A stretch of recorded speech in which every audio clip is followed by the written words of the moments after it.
Archie Kalyana is currently the diversity producer for cricket at BBC Sport. She has 25 years, she doesn't look it, of broadcast, live event and filmmaking experience. Archie has produced and directed films for Red Bull, UEFA, Olympic Broadcasting Services at the Winter Olympics in Russia, Commonwealth Games Cultural Festival in New Delhi, and represented BBC Sport at Downing Street and the House of Commons. Career highlights include winning an Asian Women of Achievement Award, in the sport category, working as an associate creative producer at President Obama's state banquet in India. Wow. Producing the UEFA Equal Game TV commercial and getting an international series of films commissioned at CBBC. Archie is a trustee with Street Child United, special advisor on international affairs to the Yuvraj Singh Foundation, special advisor to the MCC Foundation, and is passionate about diversity in sport. Over to you, Archie. Let's talk about, welcome everybody, welcome Archie. Thank you, Caroline. I feel like my whole life has just kind of flashed before my eyes. Reminded me of all the different things that I've done. Thank you very much. That's a lovely introduction. Appreciate that. So do you want to first of all talk us through what your role involves at the BBC today? We touched a little bit there that you are working as part of diversity in sport, but what does that really involve day to day? Okay, so it's a brand new role that was created. It's coming up to 2 years that I've been in this job in November. And I think the BBC just kind of took stock of everything that they were doing and knew that, look, there's a real issue in terms of, as a public service broadcaster, how do we serve our audience? We know for a fact that the British Asian audience in this country are absolutely mad about cricket. So how do we serve them? What are we doing for them? And that's when I was brought in. I was quite happy doing my freelance work and traveling all over the world, making football films and all sorts of other things. And then I get a call to say, we're going to create this role. Are you interested? And I said, absolutely, yes. So, I went through the whole interview process and, it's rigorous. Everything they do is really rigorous and rightly so. So the actual role, what I do, the way I describe it, my job is to shine the spotlight on under the radar stories in communities that we never get to know about. So quite recently, the 100th, that's the most recent cricket tournament that obviously we put together with the ECB. We've made films on the Afghanistani community in Manchester, Nepalese community, Gurkhas in Southampton, a Japanese girl in Ealing, playing cricket, Indian, Pakistani, I mean, you name it, we've covered it. There's absolutely no one else who has ever done that before. So it's a really special role. So that's what we've been doing in the summer, but quite generally, anything related to India and Pakistan cricket, that's what I look after. So, sometimes it's interviewing players, producing players, some of them are quite, they can be nervous and not so confident with their English. So, I'll bring the right presenters in. We have a really great team, Isha Guha, Atif Nawaz, for example, really great team. And we work together on making those players feel really comfortable because they're superstars, they're global superstars. And then they're sitting there in front of us at the BBC and they get really nervous. So seeing somebody who looks like them, actually, that really helps. And I feel, I pinch myself sometimes, and eventually I'll get to do more travel when the COVID situation kind of, lessens a little bit. But, 2 weeks into the job, I was asked to go to Pakistan and, I was really quite shocked. I was like, are you sure? And they said, yes, Test cricket's going back after 10 years. We want you to go to Rawalpindi with a presenter. We're going to use a BBC crew out in Islamabad already, who live there anyway. We'd like you to do a few days work there. I mean, what a privilege, what an honour to do that kind of work. So, it's a mix of both international work and grassroots community work. And it's pretty much what I want it to be. And my fantastic exec producer, line manager, when he employed me, he said, I haven't got a description for this job. You're going to make it what you want it to be. And you know what? When you've been in the business for over 20 years and somebody says something like that to you, you're just like, yes. That's what a dream. It is. And it's, there are days when it's so incredibly stressful. And, conversation we were having earlier, I thought cricket was only played in the summer. I was just a cricket fan that loved India cricket. I didn't know that it was a year-long proposition. One tournament finishes, another one starts. The IPL's on at the moment. T20 World Cup starts. you know, it's just constant. So it's kind of keeping your eyes open and really looking at that global appeal that cricket has, and how can we hone in and, you know, find the really great stories and really entertain our audiences who are absolutely bonkers about the sport. Can we just that's what I do. I mean, it sounds absolutely fascinating, and I can tell that obviously you're such a cricket fan, and it really must be a dream come true. And you know, and as you said, you can mold the role into whatever you want it to be. Yeah. If I could just take you back to basics, just for people that might look at this in the future, and also maybe for some people that are online tonight, can you just talk us through briefly what is a TV producer, and what's the difference between a TV producer and a TV director, just so that we can understand exactly what goes into your role?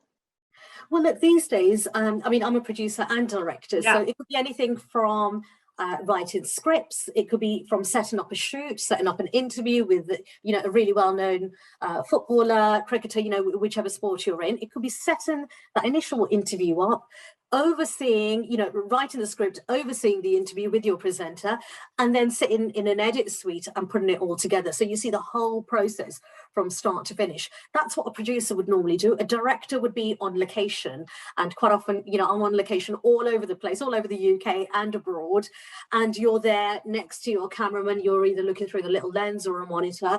You are responsible for the visual look of the film that you're making, and then following it through to post-production and delivering it for broadcast.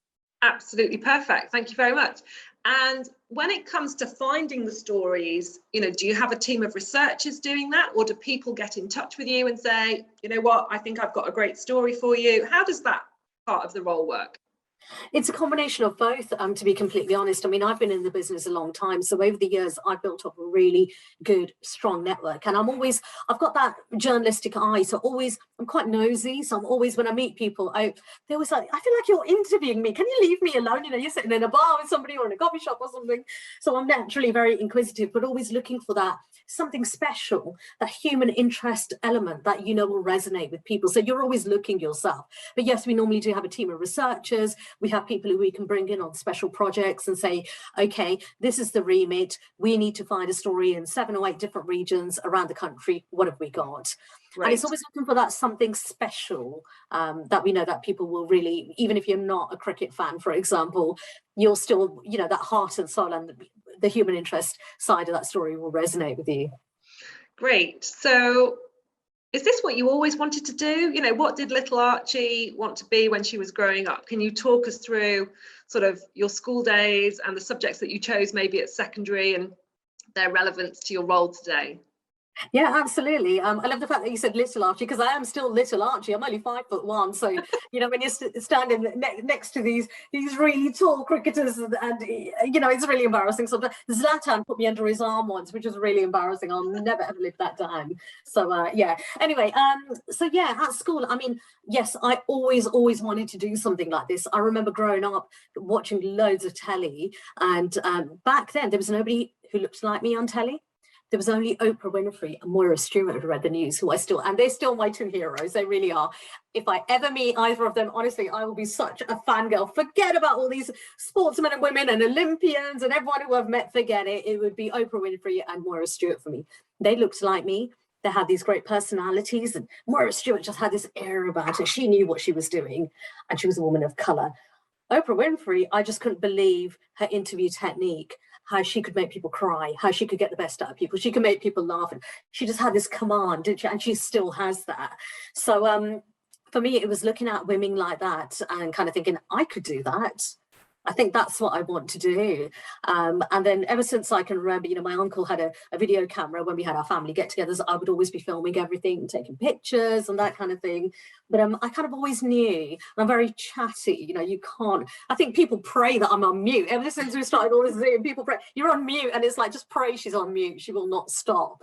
But I've managed to make a career out of it. Sounds like you wanted to be a storyteller.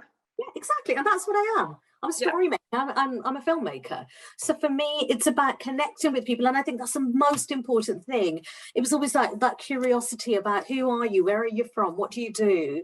And how can we present your story in a really wow, engaging manner? And just, you know, I grew up watching Bollywood films, you know, Kieran, I know you're on the call, you know, you know what it's like, you're growing up and you see these beautiful people with the song and dance sequences and everyone's very extrovert. And I think having that cultural aspect, then having these women of colour on TV that I looked at, then being really curious and chatty and gobby. And, you know, when we had people come into our house, my siblings would like disappear and, you know, the kitchen would go off to the other room and I'd be left, they'd push me because I could speak really good Punjabi and I still can, Punjabi and Hindi. And I'd be sitting there, you know, left talking to relatives or people we'd never met before. And it's always been like that. And my parents, you know, my late father, he was a very quiet person. My mom, she's a very quiet person. I have no idea where it came from. I don't know what they gave me to eat or drink, but I turned out that way. And the rest of my siblings are very civilized and very well spoken and very, very sweet. And then there's me. I'm just this gobby little thing. And I just love it.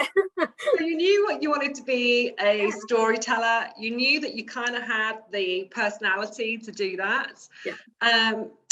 So when did you sort of cement that and think, right, this is the course of action I want to take, therefore, or maybe, you know, you didn't realize till later on, but if you could talk us through kind of your scholastic career, that would be really interesting for everybody.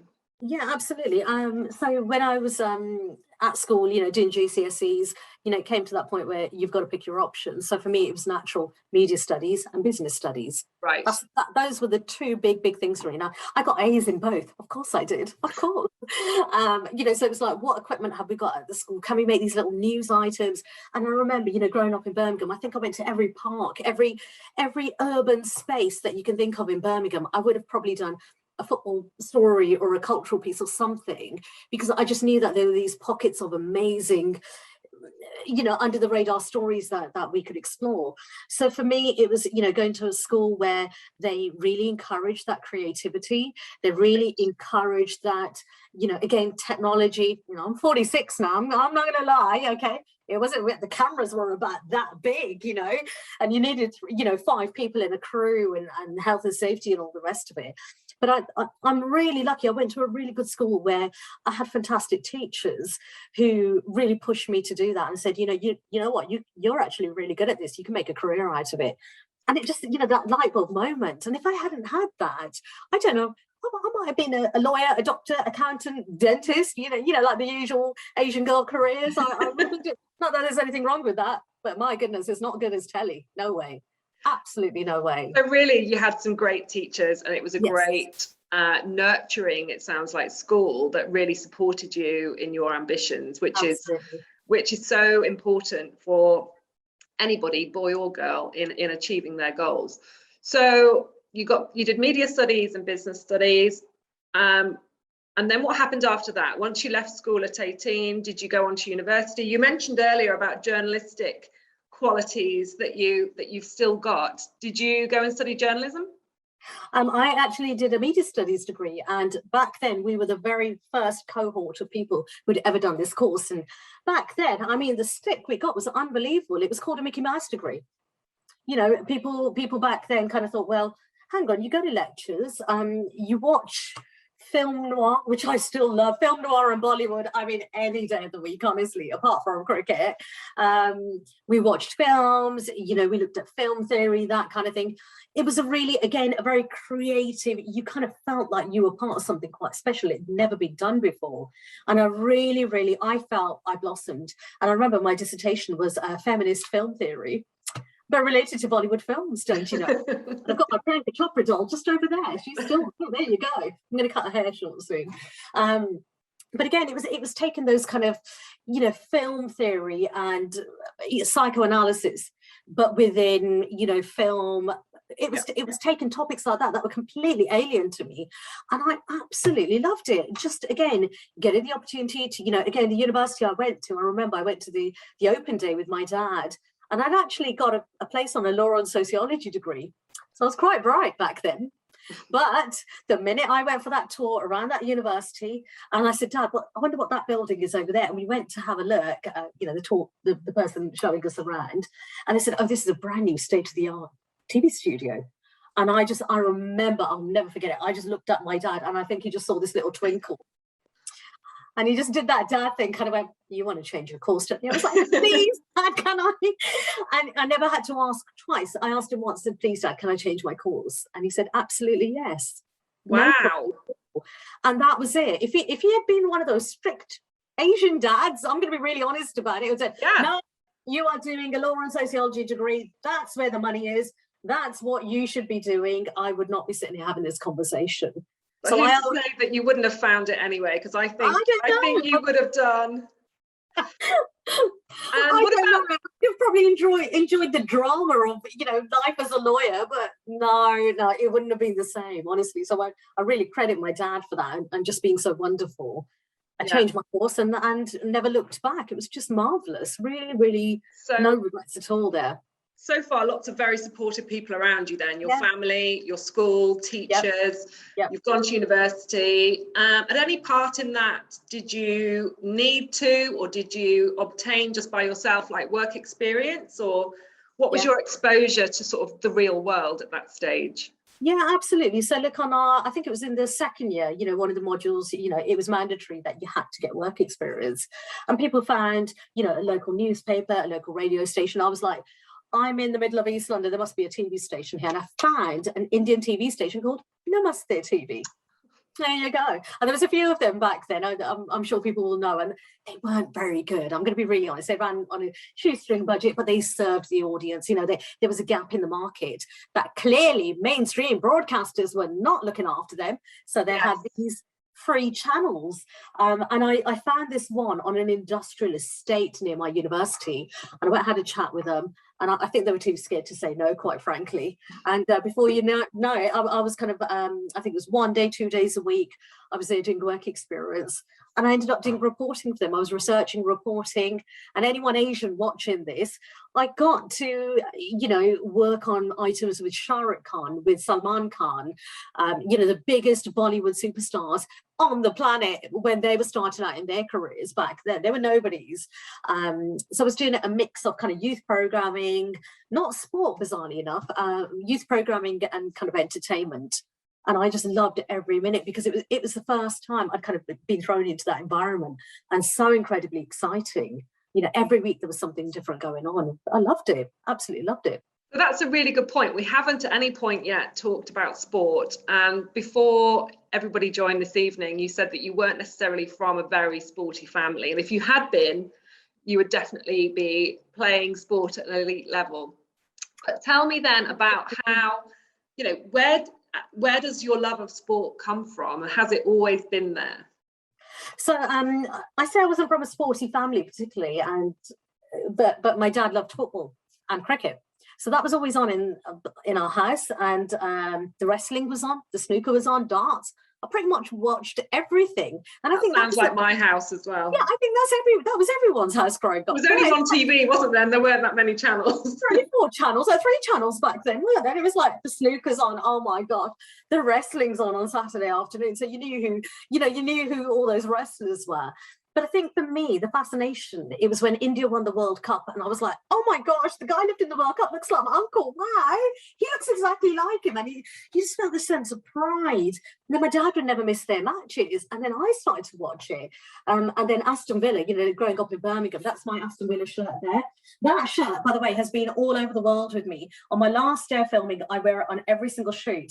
And I get really insulted when people say, are you a West Ham fan? I'm like, same colours, but we're not the same team. So I have worn that everywhere, but that is my lucky shirt. So Aston Villa, you know, growing up in Birmingham, in my school, you either supported Villa, West Bromwich Albion, or Birmingham City. And it was kind of, I don't want to say we were gangs or anything, but, you know, if you supported the wrong team, you were with the cool kids, basically. So luckily I was. So it was on in my house, but, you know, there was never any encouragement to go out and play football, to go out and play cricket. And I think that has changed, and particularly for Asian girls. You know, we were talking earlier on about, you know, why girls don't play sport when they hit puberty, for example. But it was simple things like you didn't want to wear the short shorts. And even at school, you know, like the PE skirts were really short, weren't they? And you kind of became self-conscious. Yeah. And I really wanted to play football, but at my school, all we had was hockey and netball for girls. Yeah. And I was like, I really want to play football. And, you know, you just kind of navigate your way and kind of find your way. But my dream was, now all these years later, at the age of 46, I had 2 ambitions in life. to be a Bollywood actress or to play football for England. I didn't achieve either of those, and I'm still devastated. Not yet. I've got enough drama. I could create enough drama to still be a Bollywood actress, you know, maybe a baddie or something, a Punjabi Bond girl or something like that. Oh, that would be good. Yeah, and if India ever need like anyone for weightlifting, I'm really into like power yoga and weightlifting, you know, from my social media as well. That I love all the weight training, and to have a 4-pack, 6-pack, and then a 4-pack at the age of 46 is no mean feat. I'm telling you that. So you know, we just didn't have the. I can speak for a lot of Asian women, particularly my age group and from my background. We didn't have that support. No, it was never on the agenda. It was never something we could do. And I think now it's completely different. You know, I speak to so many people, and it just, my heart just, I'm so proud to know that there's lots of girls, you know, at that age who want to play sport, whatever sport it is, you know, who want to make a career of it. So we'll come back then to how the two worlds collide of sport and your career. But you finished university, you've done some work experience on Namaste TV, which sounds super relaxing, but by all accounts, you were very, very busy. Yep. So tell us from there. Tell us about your first job. How did you, break into television, or did you have to make ends meet by just sort of doing anything? Well, that particular TV channel, they then gave me a job. When I left university, I said, I've got no job. Can you employ me? And they employed me. I think I stayed for about a year and a half with them.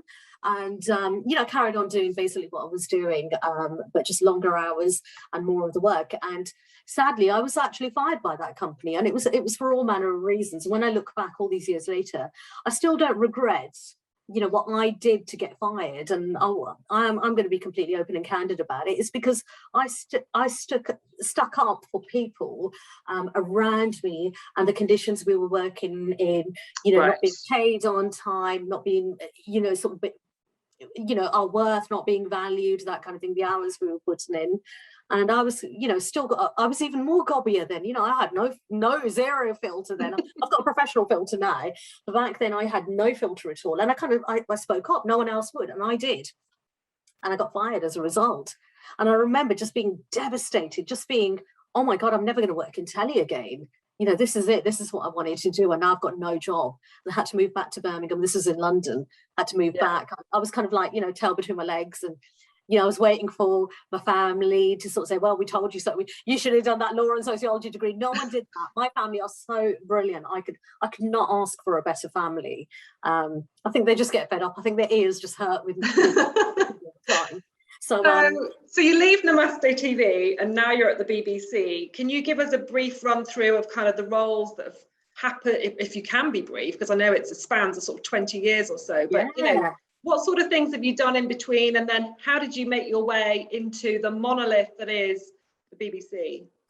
Oh gosh, I've done every job you can think of. I mean, making cups of tea for boy bands on, Saturday morning kids TV, TV commercials, live events, you name it. I've pretty much done it all. And I think it's been so great to almost start from the bottom, because you really appreciate how much effort goes in and what it means to everyone. And it's a massive team effort, no matter how, big or small the production is. And I still have that work ethic as a result of that. So actually being fired, frankly, being quite cocky, I should have reined it in maybe, I don't regret it, but, there's lessons you learn along the way. I worked at, I think I'll talk about the highlights, because there's so much that I've done over my 25 years.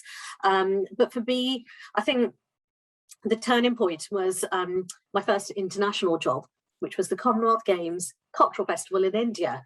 Now, I don't know how many people will remember this, but the Guardian used to have a media section, and I'd get that every Monday, unemployed, freelancing and all the rest of it.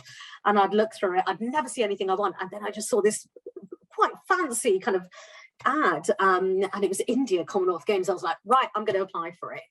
And it was a long process, and I got through the second or third stage, and then you had to do a presentation.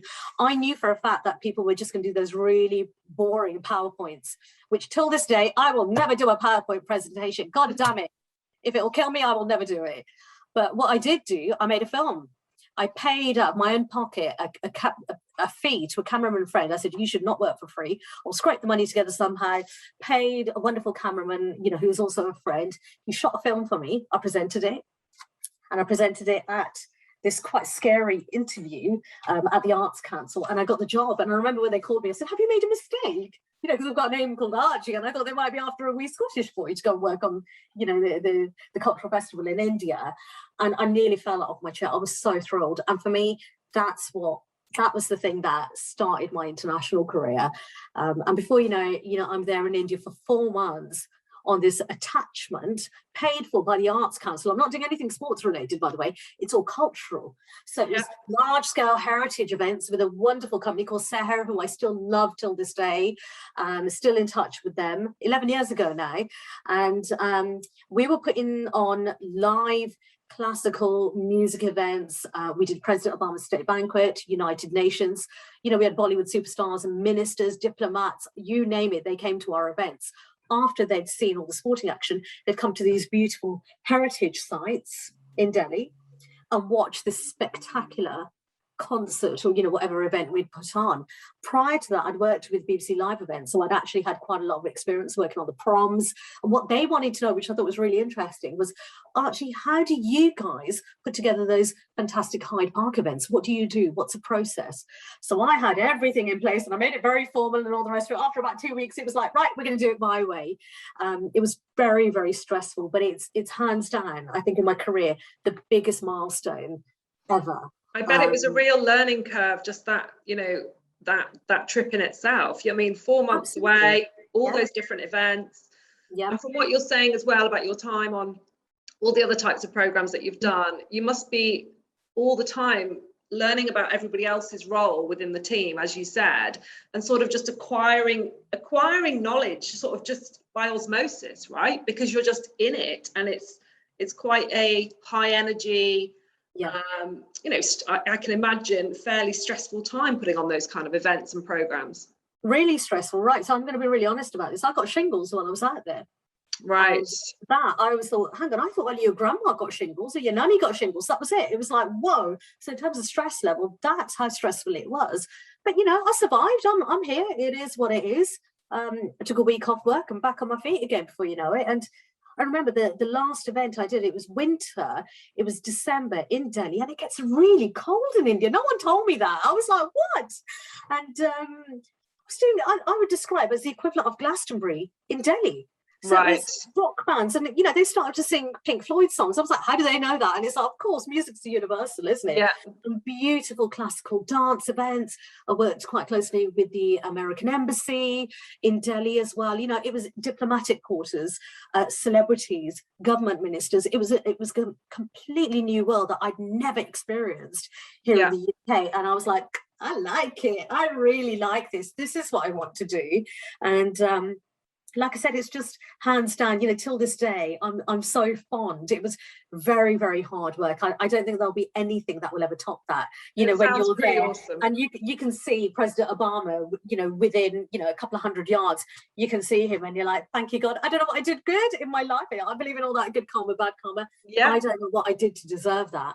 A warm, summer's night, and you're standing there looking at one of the most powerful people in the world. It was just, and I'm a girl from a working class background from Birmingham.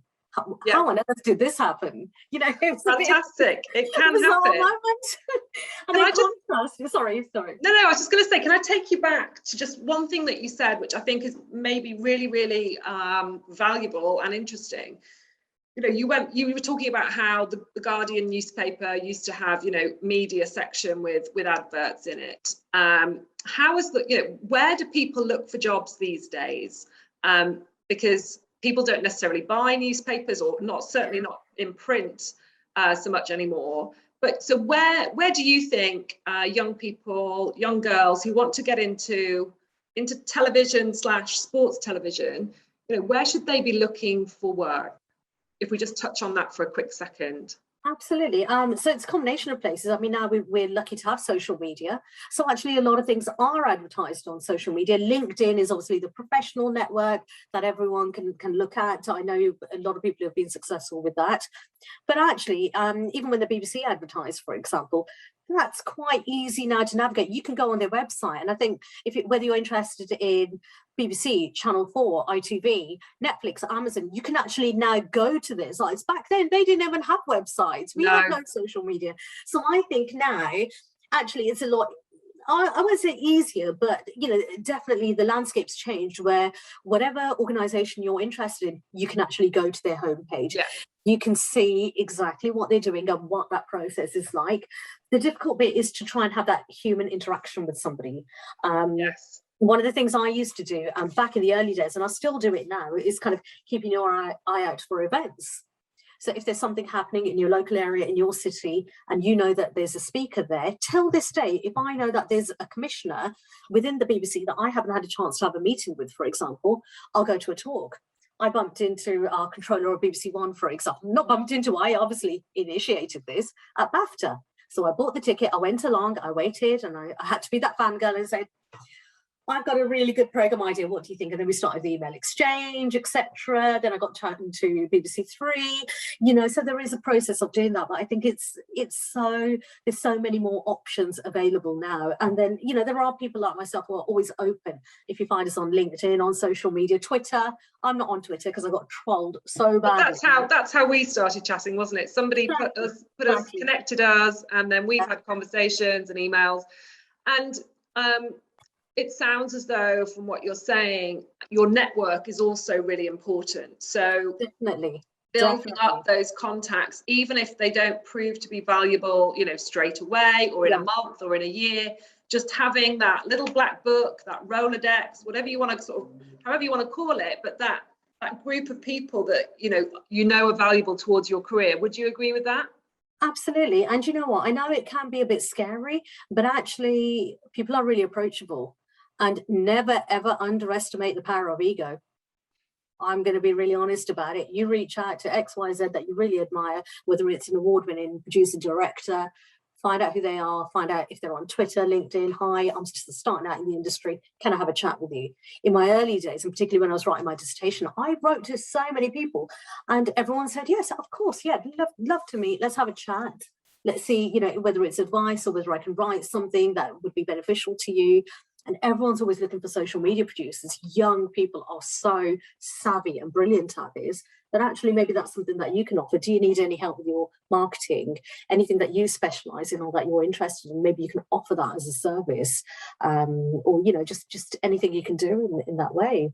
So yeah, that network's really important, and there's loads of opportunities out there.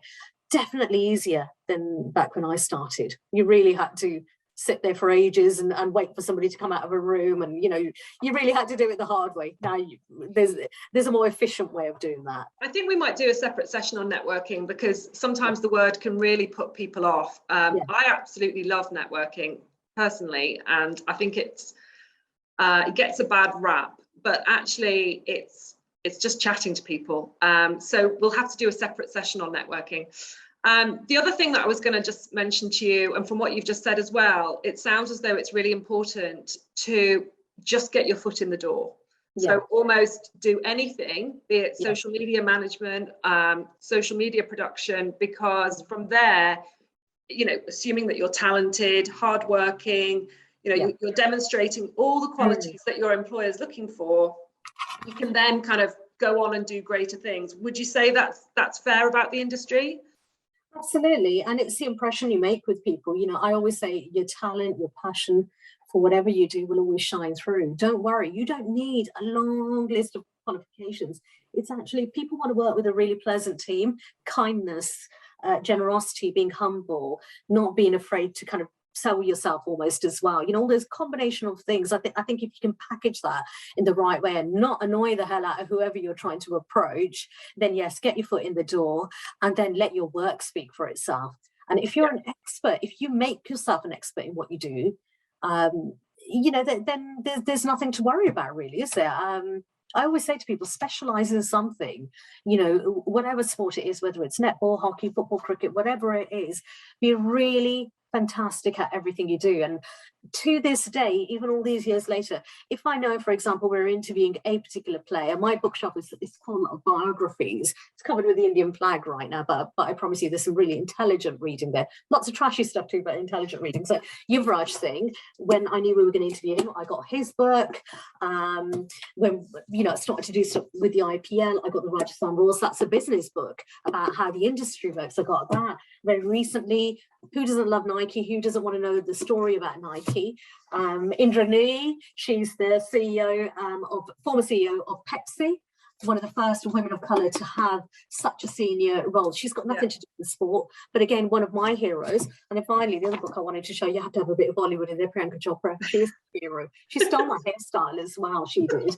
But I've got her book as well, because at some point, I'm sure we'll probably do something with her. She's Indian. She must love cricket, right? She must do. And she lives in America, so surely, you know, there's something you can do over there whereby, you know, she introduces cricket to the Americans.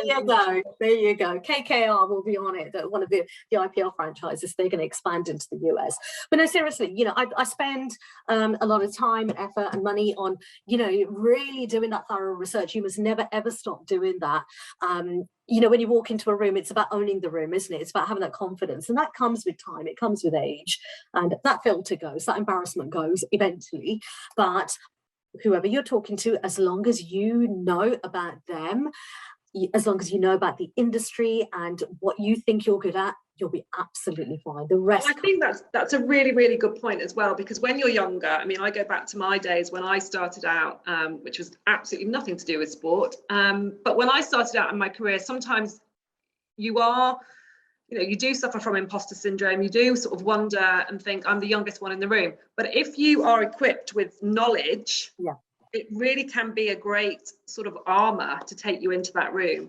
And I guess what you're saying is, you know, do your research, and that will give you, you know, a much bigger persona in the room if you know what you're talking about, rather than just blagging it and hoping for the best. Yeah, you know, there is a little bit of blagging involved as well. I never underestimate the power of blagging. That is very good, but this outweighs it far, you know, far greater. And a quick example I want to share. I knew nothing about Winter Olympics. I mean, do brown people go skiing? Really? Karen, can you answer this? The only other Asian person on the call. We don't do skiing, okay? So I was asked by the Olympic Broadcasting Services, would you like to work on the Winter Olympics? I said yes. And then I panicked. I know nothing about downhill skiing and bobsleigh and all the rest of it.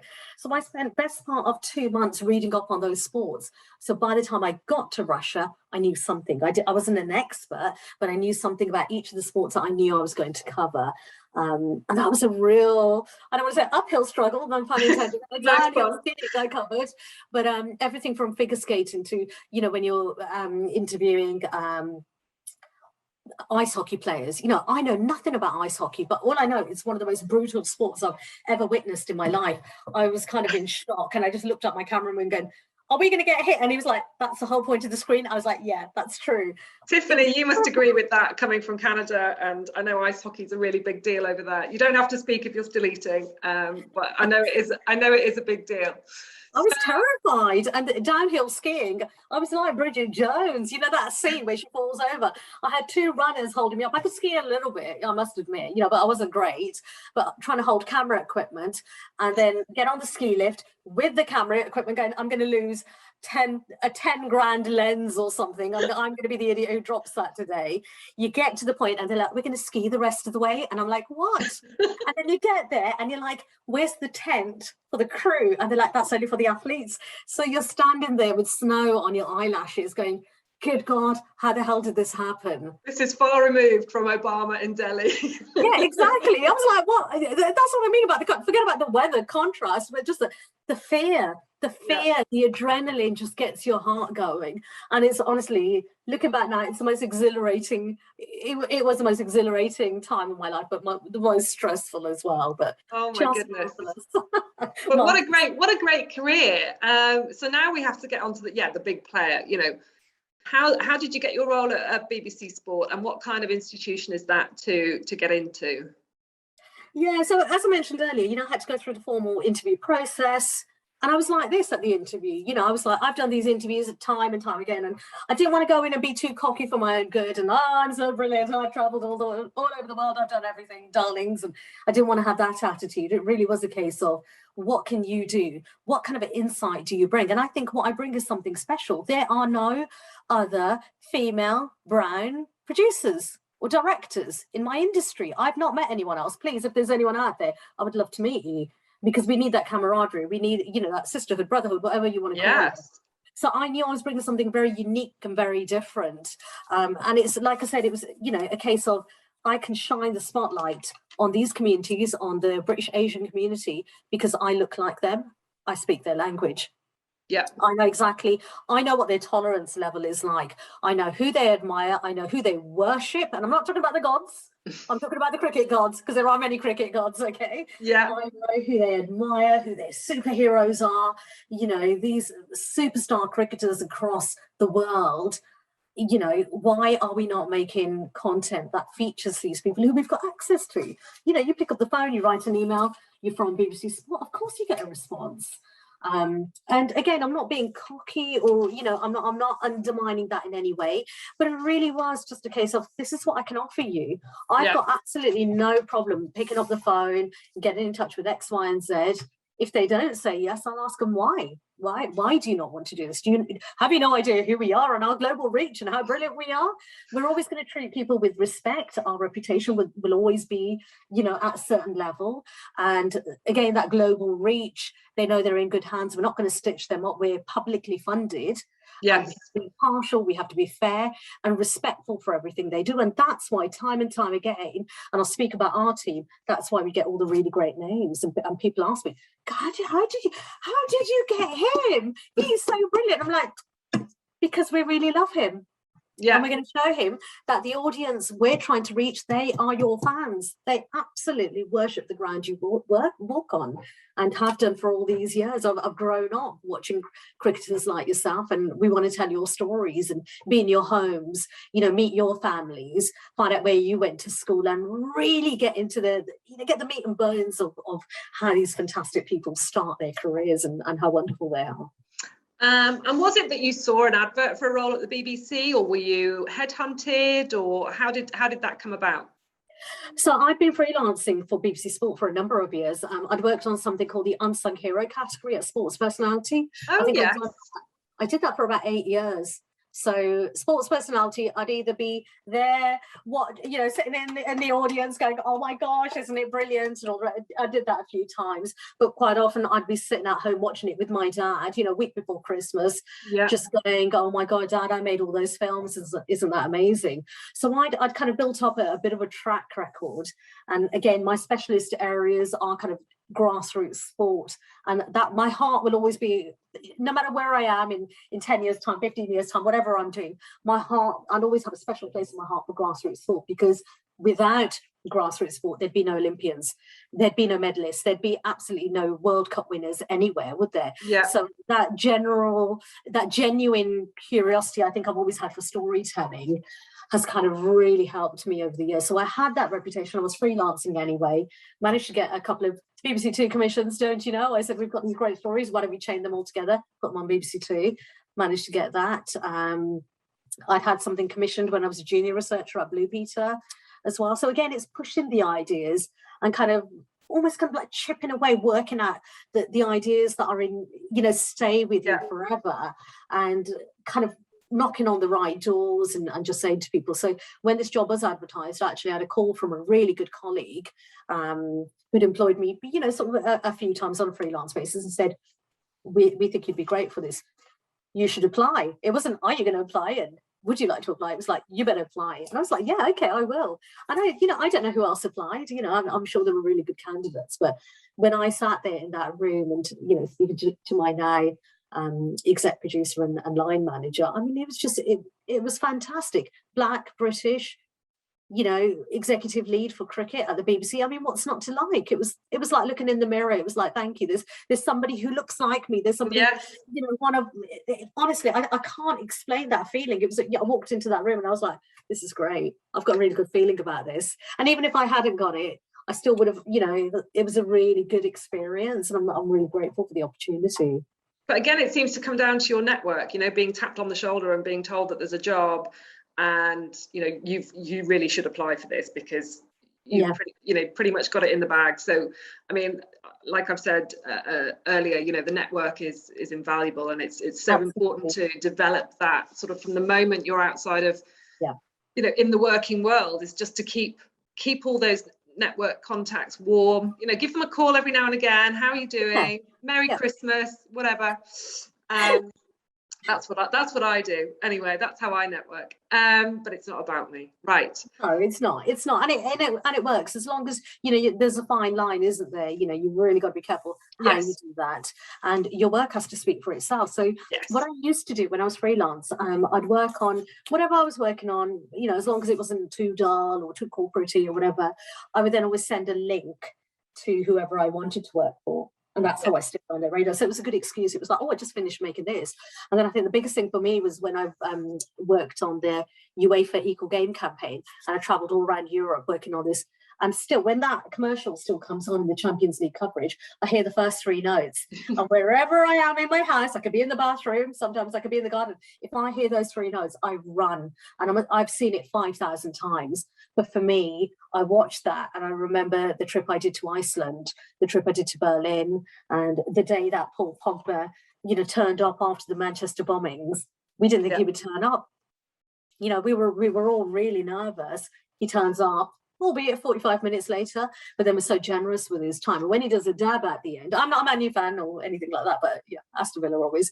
But I can see Karen smiling now. But when he does that dab at the end, it's just, I just want to applaud every single time, because what a generous and kind soul, he was, and the courage, the bravery to turn up after such a horrendous event. But he didn't want to let the young people down that we were working with.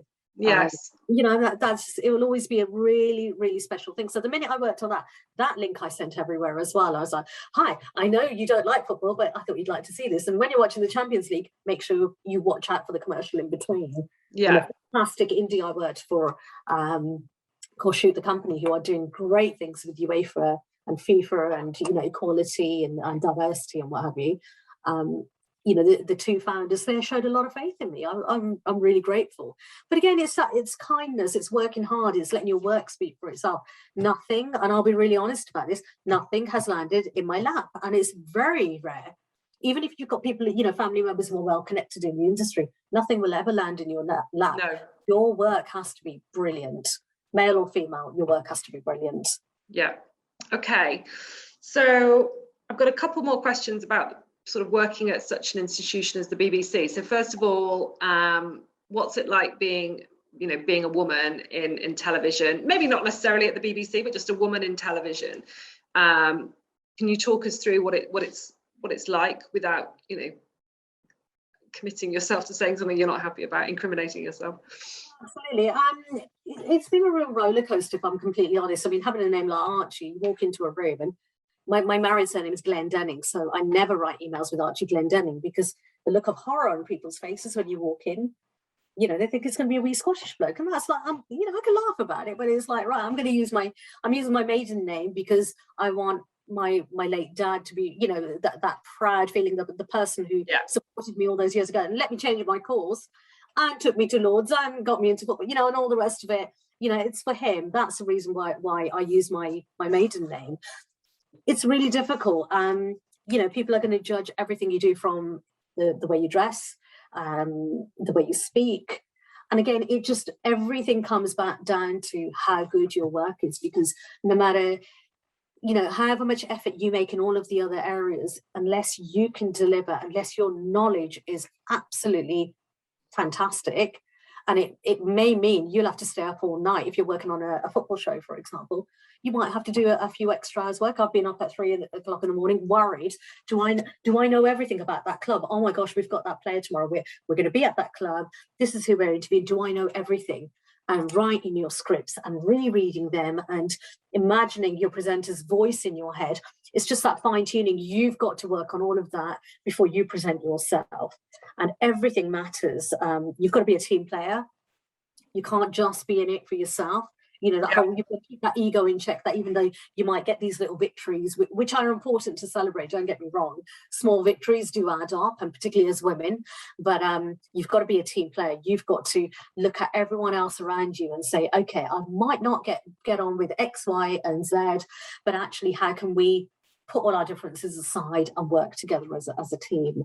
And, the best productions, the productions who go on to win BAFTAs and awards and all the rest of it, you look at those teams, you look at how good the leadership is, and it's somebody really amazing who just recognises, it's kind of almost like putting your band together, isn't it? It's like, who's good at this and this and this?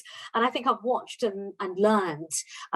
There aren't many women I can look at in the industry, I'm going to be completely honest, but the few I've met over the years, and till this day, I've kind of been my unofficial mentors. I've always looked at the way they operate, everything from the way they speak, right, from the way that they carry themselves in meeting, the way they won't put up with any nonsense, but in a firm but professional but friendly way. I think always maintain that friendliness and approachability. I think that's really important. So I've learned loads over the years, really, just looking at people I really admire. And then, reading these books, the business leaders, and Indra Nooyi saying, one of her lines in her book is, I think it was her mother-in-law said, you need to leave that crown at work. When you're home, you're a mother, you're a housewife, and you forgot the milk, by the way, like leave your crown in the garage or something, I think. Yeah. And I remember reading that and just kind of thinking, oh, I don't know what I think of that. What would I think?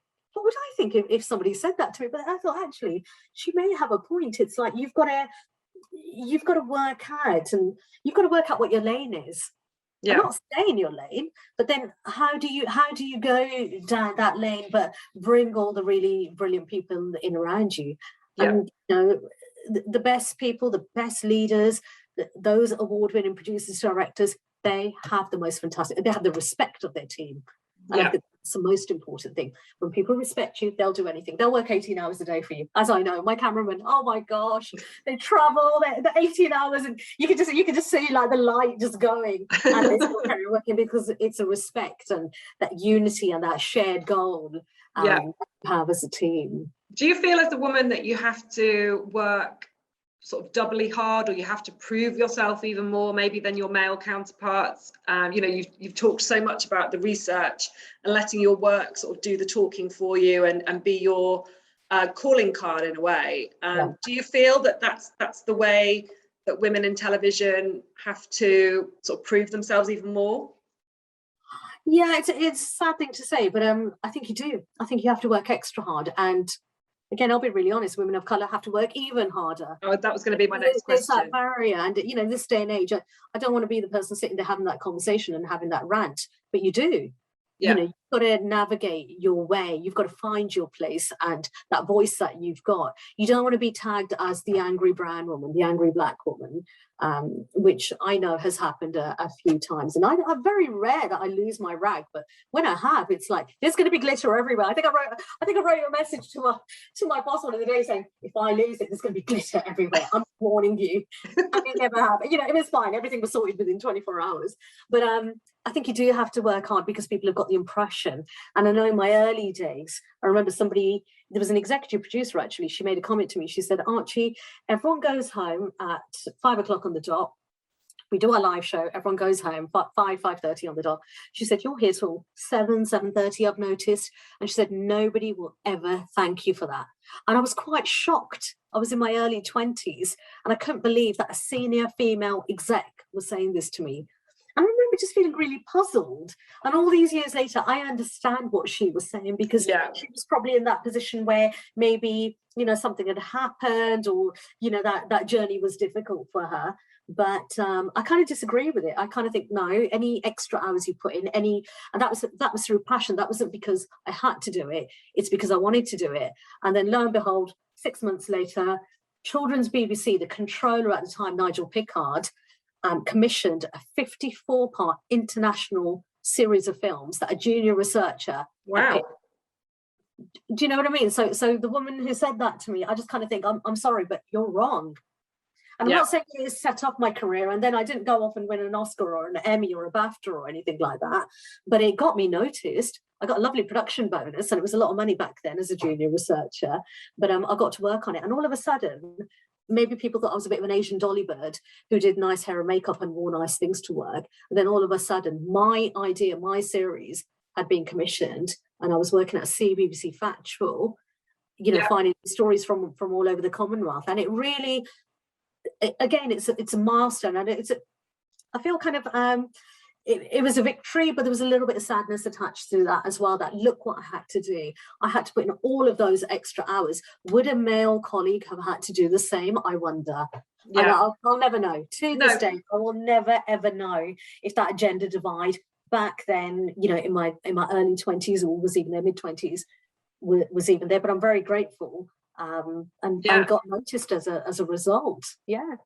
Okay, so we'll wrap up just with my last question, and then we can hand it over to the floor if anybody's got any questions. But looking back on the amazing career that you've had, and thinking about young girls and young women who are trying to break into television, and like I said earlier, television / sports TV, what would be your say 2 or 3 top tips on what they need to be doing? Okay, I think firstly, be yourself. Be proud of everything you are, your culture, your heritage, your background, whether you're from a working class background, whether you've grown up on a council estate or been privately educated, whatever it is. Celebrate the small wins, keep observing, look at the people around you, look at the people you really admire and see how they got there. Reach out to them if you can. If you can't, then read about them and find out about their humble journeys, the humble beginnings, and see what you can learn from there. Be kind, that costs nothing. Lift others if you can. Yes, it's a competitive industry we work in, but if there's somebody you can lift on the way and build a bit of a ladder and say, I can do it, you can do it too, come with me on this journey. Listen to your gut instinct, build a team, around you, and take risks. Take risks. Winter Olympics, I'm going to go back to that. What did I know about Winter Olympics? And there I am, my Olympic uniform, freezing cold. I bet you know a lot more now. I do, and again, I haven't worked on it since 2014. But it's got a special place in my heart that I knew nothing about that sport. So it just shows that if you put that hard work in, honestly, that's the best advice I can ever give. A sport, NFL, whatever it is, whatever your sport is. I know nothing about American sports.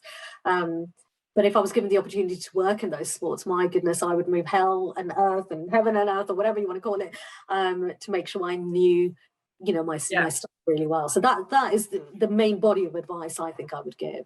Yeah, and I think you've said some things tonight which have really stuck with me as well.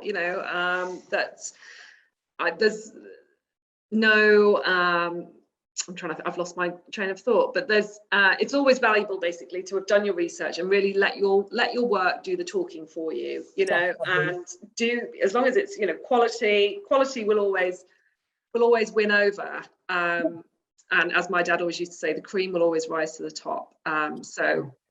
Oh, we love those dad phrases, don't we? It's so funny, Archie, hearing you speak, because my dad sounds very similar to your dad, and just the way we were brought up with sport permanently on the television.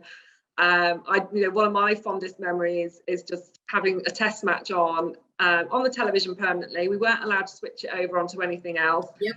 And it got to the stage where anybody that walked into the house, if we were playing outside as children, would come back out and tell us what the score was. And that was sort of my summer, was just walking into the sitting room, seeing the TV on, noting the score, and then going back out and telling my dad. So sounds very similar. Right. Does anybody have any questions who's joined us this evening for Archie? I'm sure she's open to asking anything. If you haven't, no pressure. Don't ask anything difficult, please. Don't ask me to. Well, if you want me to sing, because I wanted to be a Bollywood actress, so. I've got some, one thing I do want to say, some of the best advice, 2 bits of advice I've ever been given, something, and it will always stay with me, never dim your light. And I love that so much. Never ever dim your light for anyone or anything. Yeah. And I think that's just, you can take that as you want it to be, but on the days when you feel a bit defeated and things haven't gone, kind of gone your way, and it's just, you just feel defeated, it's like, don't dim your light. Just never ever do it. And I think the best ever compliment that I've ever had, which I wrote a note here that I wanted to tell you this, when I was out working in India, my last day before heading back, and this is 4 months later, and I loved the team I worked with. It was a fantastic team, hardworking team. Somebody came up to me and they said, "Archie, madam, I want to say something to you." And I was like, "Oh, I don't know where this is going. Like, what's going to happen next?" And this colleague said to me, he said, "Archie, madam," and he said it to me in Hindi, and I'll say it in Hindi, and then I'll translate it for you. But he said, "Archie, madam, aap 6 ande ki omelette hai." And that basically means you are a 6-egg omelette. I think if I ever write a book, that's what I'm going to call it. And I kind of looked at him really confused. And I was like, I think I'm quite cultured. I can speak the language. I don't know what that means. And he said, "How many eggs do you make? How many eggs do you use to make an omelette?" I said, 2. You know, if you want a good fluffy omelette, 2 eggs. And he said, "You're a 6-egg omelette. There you go." Oh. And I think till this day, 11 years later, I don't think I've had a better compliment. That has to be the title of your autobiography for sure. I have to write it in Hindi. I have to learn how to write it in the 6 ande ki omelette. And you I work with recently, I'm working on the 100. I said it to my assistant producer, and all my cameramen know this gag as well. They're all sick of it, to be honest. I'm always like, 6-egg omelette. You know, I have to teach them in Hindi how to say it as well. But it's just, it's wonderful. You know, the male colleague saying that as well. Yeah. You know, it's just, it meant so much to me. But and it's obviously stayed with you. So that's, you know, because it meant such a lot, and I appreciate that. Yeah. Well, thank you so much for your time this evening, Archie. I have absolutely loved talking to you.